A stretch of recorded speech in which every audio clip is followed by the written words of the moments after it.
Reka twongere tubasuhuze tunabifuriza kuba mwaramutse amahoro mw'abantu mwe. Ni ukwezi kwa munani, itariki ni iya mbere, twinjiye mu kundi kwezi. Turanabasuhuza, tubahaye n'ikaze tubabwira yuko muri kumwe natwe muri kino gitondo gikomeye cyane. Ni amakuru akomeye rero tugiye kugenda twibandaho, agiye atandukanye mw'abantu mwe, ari kugenda avugwa ku burasirazuba bwa Repubulika ya Demokarasi ya Kongo.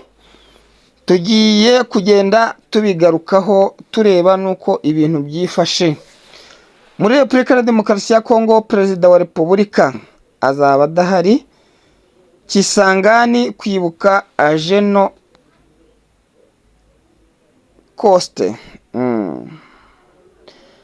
Turagenda tugarukaho. Ku rundi ruhande muri Repubulika ya Demokarasi ya Kongo n'ubundi UPDFS irahakana uruhare rwayo mu gitero cyagabwe ku nzu y'uwahoze ari perezida wa Kongo Joseph Kabila Kabange.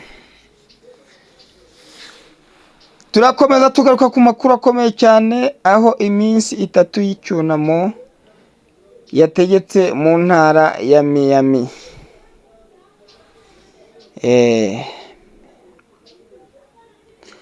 Hariya Meyama naho turagenda tubagarukiraho gatanu ko kandi turagaruka kuba hariya i Masisi abantu babiri bashimuswe n'abantu batazwi mu mirima ya Kitobo.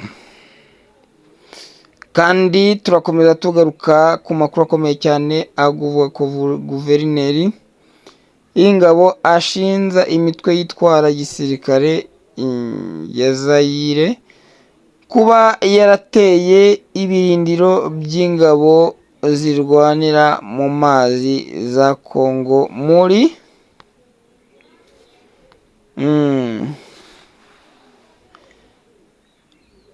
Bricomiya na Kansei.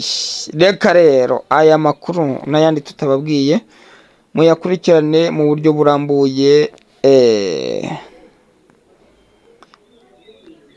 burambuye, muri ano makuru yacu tugiye gukomeza tugarukaho. Inshuti zacu z'akadasohoka rero, ni amakuru akomeye cyane aba agiye kuba yagenda agarukwaho. Aha n'ubundi burasirazuba bwa Repubulika ya Demokarasi ya Kongo, Perezidansi ya UDPS ntabwo yemera abantu bagabye igitero ku nzu y'uwahoze ari perezida wa Kongo Joseph Kabila cyangwa kuba abayoboke mu ishyaka. Yes, perezida ya UPDS yifuje kumenyesha bande bada ko itemera abantu bagaragara ku mashusho akwirakwizwa, kandi ko itemera no kuba mu ishyaka ryabo. Muri iri tangazo rigenewe abanyamakuru, UPDS yibutsa ko buri gihe yashyigikiraga ihohoterwa nk'uburyo bwo kurwana, kandi ryamagana byimezeyo ibikorwa by'ihohoterwa n'uburyo bwose. Ati Perezidansi y'ishyaka ryibutsa ko mu rugamba rwayo UPDS yamye iharanira ko ihohoterwa ridakorwa nk'uburyo bwo kurwana. Iramagana ibikorwa by'ubugizi bwa nabi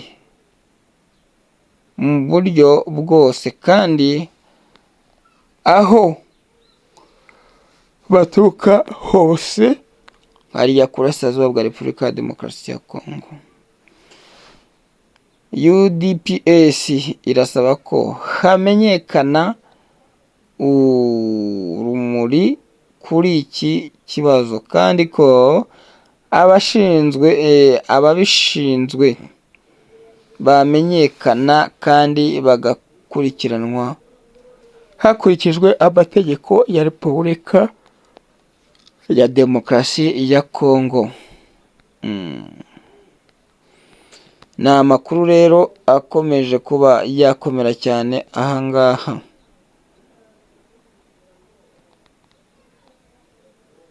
Ati Perezidansi y'ishyaka irasaba abaturage ba Kongo muri rusange ndetse n'inzego z'ingabo ndetse n'umutekano kurushaho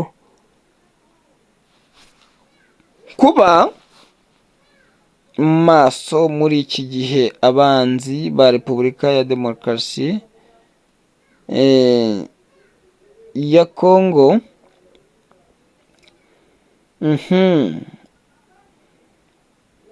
ahangaha ni ukuvuga ko ibintu nyine byakomeje kuba byateza urujijo.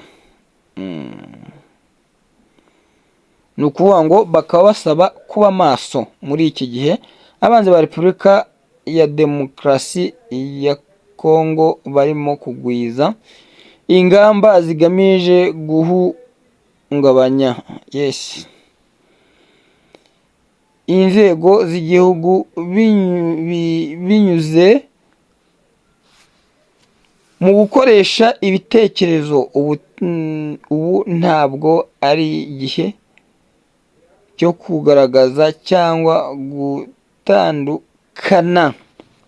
Twabibutsa ko igitero cyagabwe ku nzu y'uwahoze ari Perezida Joseph Kabila cyahagaritswe n'ingabo za Repubulika. Amashusho